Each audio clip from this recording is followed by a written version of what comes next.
Here they are, the strings everything in AI runs on. A string is just text in code, single or double, doesn't matter.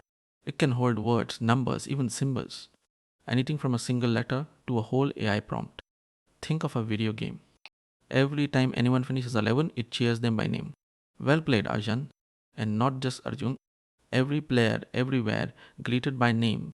Nobody sat and typed a million messages. Look closely. Every message is the same sentence. Only the name changes. So you keep just one. A template with a blank where the name goes. The blank pulls from a box. The same labeled box you met last episode. Put a name in the box and the template stamps out a finished message. New name in the box, new message out, every single time. Here's how Python writes it. The blank takes the box's name. Braces around it mean go get what's in that box. And one little F at the front switches the blanks on. That's an F string. So an F string is a fill in the blank sentence. Write the shape once, swap the values forever. Now let's write it for real. Line 1, a variable text holds our sentence. Line 2, the template, an F, a quote, and curly braces around text. That little F is the switch.